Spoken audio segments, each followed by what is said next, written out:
Kaya ayaw mag-first pick ng Roger kasi nakakontra siya ng Karina. Tapos may Moskov pa kami. Mas kontra siya ni Karina. Sa rotation ko naman, inuuna ko tong blue bago ako nag-red. Bago, inuubos ko na yung malilit na monster. Tapos crab kung walang kalaban. Tapos syempre, tignan mo rin kung pwede dalawan tong bottom lane or patayin.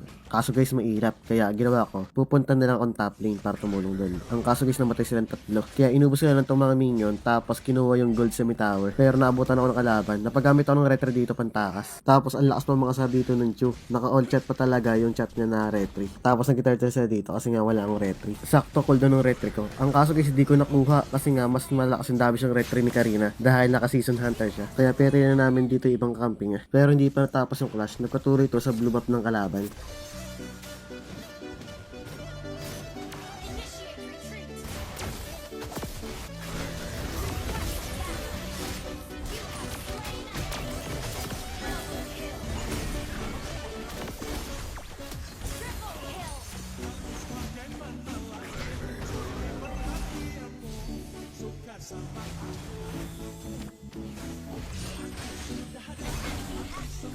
Tapos, sa taas naman kami nag-rotate. Nung nakita kong parado si Claude, pinasok ko sa tower.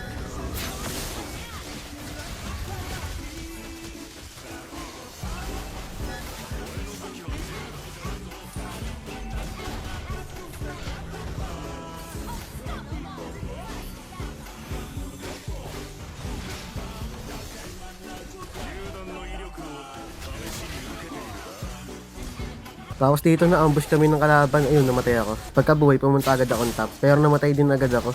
Tapos dito, nag-turtle na yung kalaban.